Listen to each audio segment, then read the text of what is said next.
Good morning students. चलते हैं class 12 subject geography lesson 9 part 4 Bharat के संदर्भ में नियोजन और सतत पोषणीयता विकास।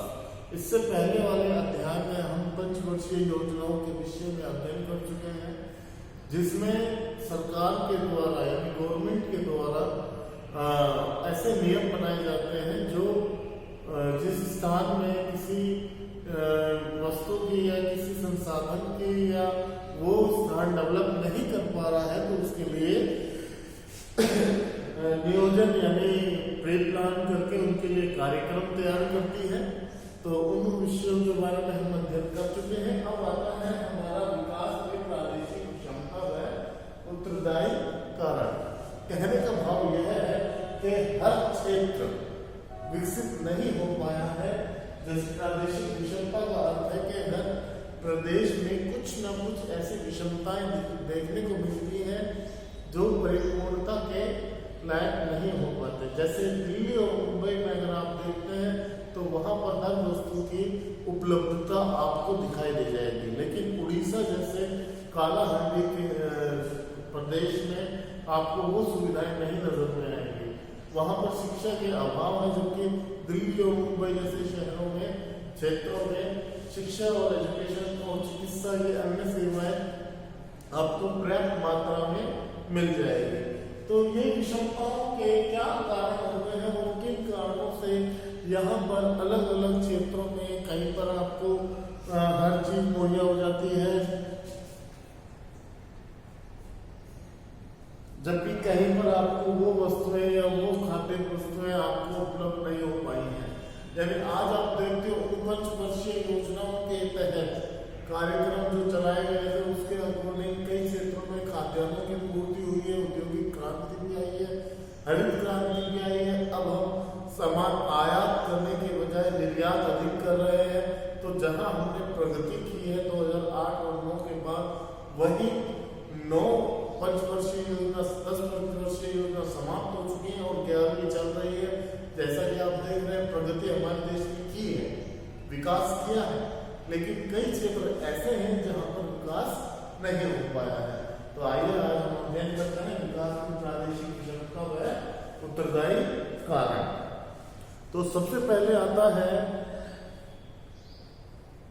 विभिन्न राज्य व केंद्र शासित प्रदेशों में प्रति व्यक्ति वार्षिक आय में अंतर देखने को मिलता है। यानी आप देखेंगे कि कई क्षेत्रों में जो कार्यरत व्यक्ति हैं उनकी आय में अंतर पाया जाता है। जैसे बिहार में प्रति व्यक्ति आय 6,328 रुपए है, दूसरी ओर दिल्ली में 37,705 रुपए अर्थात 5.5 गुना अधिक है। अगर आप पूर्व साइड में जाएंगे भारत के तो वहां पर गरीबी अधिक है, वहां पर हर वस्तुओं की मांग अधिक है और वहां पर आय जो प्रति व्यक्ति आय होती है यानी प्रति व्यक्ति आय कम है, और जबकि आपके मध्य भारत में प्रति व्यक्ति आय अधिक है। तो इनका क्या कारण हो सकता है? इनका कारण हम बाद में अध्ययन करेंगे।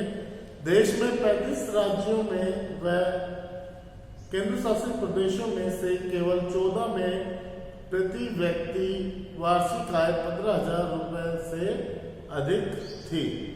यानी जो आप पहले का अगर देखते हैं तो पहले देश के अंदर 35 राज्य थे, जिसमें से 14 राज्यों में प्रति व्यक्ति आय 15,000 थी, लेकिन अब वो राज्य घटाकर 28 कर दिए गए हैं।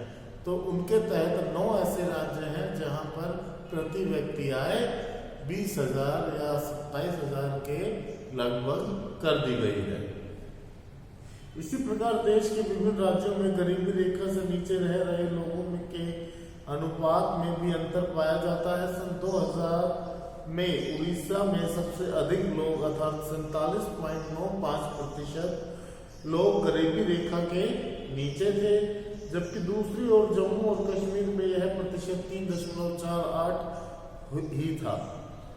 नगरीकरण के स्तर में भी विषमताएं व विभिन्नताएं देखने को मिलती हैं। जैसे अरुणाचल प्रदेश में 5.5%, हिमाचल प्रदेश में 9.79%, गोवा में 49.76% और दिल्ली में 93% लोग नगरों में रहते हैं।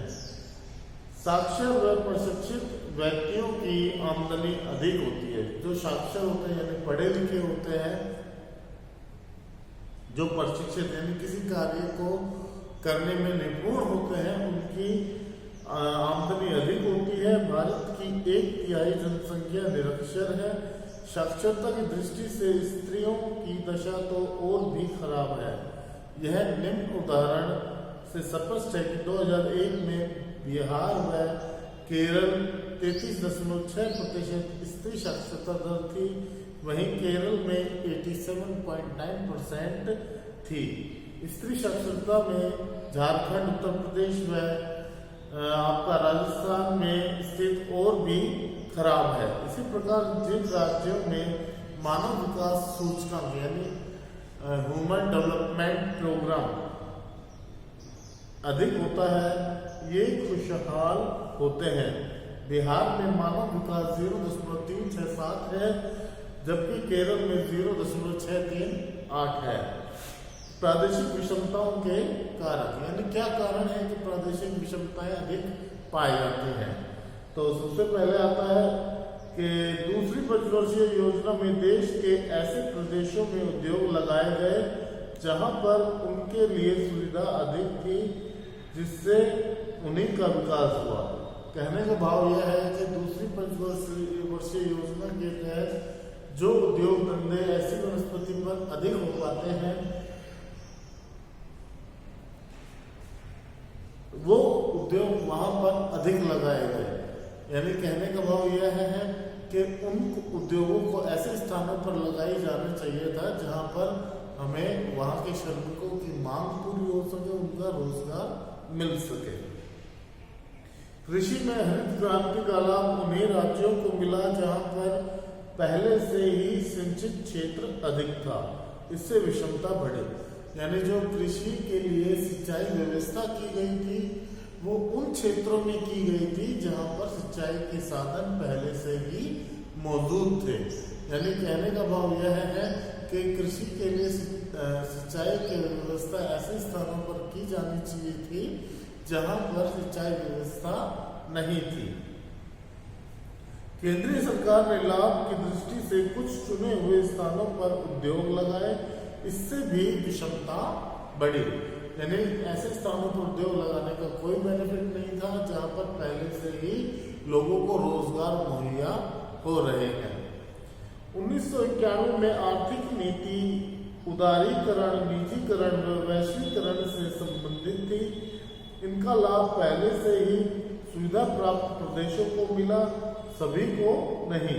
इससे भी प्रादेशिक विषमता बढ़ी क्योंकि विदेशी निवेशकों ने दिल्ली व मुंबई के आसपास के क्षेत्रों को ही निवेश के लिए चुना। यानी जो भी पहले से ही रिहायशी क्षेत्र थे, उन्हीं में उद्योग धंधे स्थापित किए, जिनमें उन लोगों को खास तौर पे आसपास के क्षेत्रों से भी रिहायशी मुनाफा हो जाता था। नेक्स्ट आता है आपका राष्ट्रीय स्तरीय योजनाओं में पिछड़े क्षेत्र जो की पहचान करके उनके लिए अलग से कार्यक्रम नहीं बनाए गए थे। यानी जिन क्षेत्रों को वो सुविधाएं यानी जो पंचवर्षीय योजनाओं द्वारा सुविधाएं दी गई थी,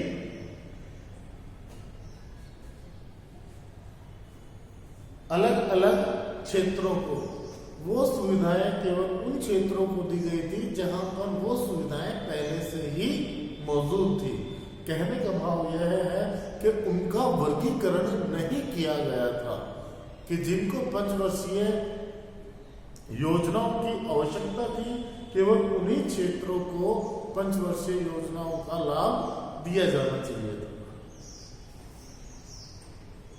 नेक्स्ट आता है आपका प्रादेशिक क्षमताओं को बढ़ाने या कम करने के उपाय। कहने का भाव यह है कि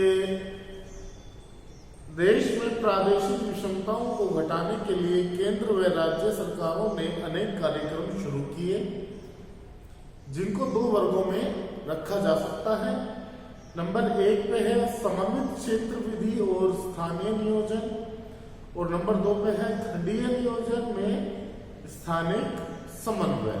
कहने का भाव यह है कि यदि हम अगर किसी विशेष क्षेत्र को लेते हैं तो उस पूरे क्षेत्र को लेकर उसको अलग अलग विभागों में विभाजित कर सकते हैं, या विभिन्न विभागों को एक ही समावेश में लेकर उनको वो बेनिफिट्स पहुंचा सकते हैं जो उन तक नहीं पहुंच रहे हैं। तो सबसे पहले आता है समन्वित क्षेत्र विधि और स्थानीय नियोजन, यानी एक विशेष पर्टिकुलर क्षेत्र को हमने ले लिया है और उसके स्थानीय लोगों को क्या क्या प्रॉब्लम्स होती हैं, उन प्रॉब्लम्स को हमने कलेक्ट कर लिया है और अब उनका हम निवारण करेंगे। एज एन एग्जाम्पल, प्रादेशिक विषमताओं को किसी हद तक कम करने के लिए कुछ समस्याग्रस्त क्षेत्रों को विकसित करने के लिए विशेष योजनाएं बनाई गई हैं, जिनका विवरण निम्न प्रकार से है। पहाड़ी क्षेत्र विकास का कार्यक्रम, यह कार्यक्रम उत्तरांचल असम के पहाड़ी क्षेत्र दार्जिलिंग और नीलगिरी में आरंभ किए गए। उद्देश्य, इस कार्यक्रम का उद्देश्य स्थानीय लोगों को पशुपालन, मधुमक्खी पालन, मुर्गी पालन, मत्स्य पालन, वृक्षारोपण व उद्यान खेती का प्रशिक्षण देना था, ताकि स्थानीय संसाधनों का दोहन हो सके। यानी वहाँ का क्षेत्र पथरीला है तो वहाँ पर हर चीज की व्यवस्था आसानी से हो सकती है और उस व्यवस्था के अनुसार उस क्षेत्र में यानी पहाड़ी क्षेत्रों में रहने वाले लोगों का उदारीकरण हो सकता है। नेक्स्ट आता है आपका जनजातीय विकास कार्यक्रम। इस कार्यक्रम में देश क्षेत्रों को चुना गया जिनकी आधी या अधिकतर जनसंख्या जनजातीय थी। इनमें मुख्य रूप से मध्य प्रदेश, छत्तीसगढ़, उड़ीसा, महाराष्ट्र, गुजरात, आंध्र प्रदेश, झारखंड और राजस्थान के कुछ क्षेत्रों को चुना गया। ये सभी वे क्षेत्र हैं जहां पर जनजातियों की जनसंख्या अधिक है, यानी जनजातियां वे होती हैं जो एक अपने ही समूह के अंतर्गत एक विशेष पर्टिकुलर क्षेत्र में रहती हैं। उद्देश्य, इस कार्यक्रम के प्रमुख उद्देश्य निम्न थे: आम आदमी को शीघ्र लाभ देना, सबसे कमजोर वर्ग के लोगों का उत्थान करना, क्षेत्रीय समस्याओं का समाधान करना जैसे बंधुआ मजदूरों, स्थानांतरित कृषि आदि। इसके अतिरिक्त सड़क, रेल, वानिकी, पर्यावरण से जुड़ी समस्याओं का समाधान करना भी था। इसके बाद आता है सूखा प्रवण क्षेत्र, यानी कहने का भाव यह है कि जिन क्षेत्रों में सिंचाई की व्यवस्था नहीं हो पाई है, सूखे की अधिक मांग है, उन क्षेत्रों में सूखा प्रवण क्षेत्रों में गरीबी को दूर करना, भूमि व मजदूर की उत्पादकता बढ़ाना, काम के अवसर ढूंढना या मुहैया करवाना। इसके लिए अनेक सिंचाई परियोजनाएं, भूमि विकास कार्यक्रम इत्यादि सरकार के द्वारा चलाए गए हैं। इसके बाद आता है आपका महानगरीय प्रादेशिक नियोजन, यानी कई क्षेत्र ऐसे हैं जहां पर जनसंख्या 5000 से अधिक है। वहां के लोगों को अगर हम चिकित्सा, शिक्षा या आधुनिक तौर पर जो उद्योग धंधे बड़े शहरों में खोले जाते हैं वहां पर खोले जाए तो वहां के लोगों को रोजगार मिल जाएंगे और हम उनकी विषमताओं को दूर कर सकते हैं। इसके बाद है क्षेत्रीय या खंडीय योजनाओं में स्थानिक समन्वय। कहने का भाव यह है कि विकास के इस दूसरे वर्ग को उद्देश्य संतुलित प्रादेशिक विकास को प्रोत्साहित करना था। इसके लिए भी कुछ कार्यक्रम चलाए गए हैं। सामुदायिक विकास कार्यक्रम, देश में ग्रामीण विकास का यह पहला और महत्वपूर्ण कार्यक्रम था। पहली पंचवर्षीय योजना में इसे शुरू किया गया था। इस कार्यक्रम में पूरे देश को खंडों में बांट दिया गया था। गांवों का संपूर्ण विकास करना इसका मुख्य उद्देश्य था। गांवों में कृषि की उन्नति के लिए सुधार करना, जैसे किसानों को नए बीज उपलब्ध करवाना, उर्वरकों की व्यवस्था करना, ऋण का प्रबंध करना इत्यादि। खेती में कोई भी अगर नुकसान होता है तो उसकी भरपाई करना सरकार का दायित्व था। औद्योगिक अवस्थिति और प्रादेशिक विकास, इसका मुख्य उद्देश्य यह था कि उद्योगों का विकेंद्रीकरण करके आर्थिक असमानता को दूर किया जा सकता था। पिछड़े देश क्षेत्रों में उद्योगों को स्थापित करना, इसके लिए सस्ते ऋण उपलब्ध करवाना, लाइसेंस आदि की सुविधा को देना, उद्योगों के द्वारा रोजगार के अवसर बढ़ाना इसके मुख्य उद्देश्य थे। गहन कृषि विकास कार्यक्रम के तहत यह कार्यक्रम कृषि उत्पादन को बढ़ाने के लिए तीसरी पंचवर्षीय योजना में शुरू किया गया था। इसके लिए उन जिलों को चुना गया जहां पर खेती के विकास की प्रबल संभावनाएं थी, सिंचाई के लिए पर्याप्त जल सुविधा थी। इसके लिए किसानों को पूरा पैकेज उपलब्ध करवाया गया, जैसे उन्नत बीज, उर्वरक, खाद सुरक्षा, ऋण सुविधा, कीटनाशकों आदि की अवस्थाओं की व्यवस्था की गई। यह कार्यक्रम सफल नहीं हो पाया। इसके निम्न कारण थे: खेती में निवेश की लागत अधिक थी, फसल खराब होने का जोखिम था, यह कार्य कुछ संपन्न किसानों तक ही सीमित था। कहने का भाव यह है कि जो गहन कृषि कार्यक्रम चलाया गया था वो कुछ ही किसानों तक सीमित था और जो छोटे किसान होते थे वो इन सुविधाओं से वंचित ही रह जाते थे। तो आज हमारा ये लेसन 9 कंप्लीट हो चुका है। अगर इसमें किसी को कोई भी डिफिकल्टी या प्रॉब्लम होती है तो वो मेरे पास कमेंट्स कर सकता है, फोन कर सकता है, उसकी हर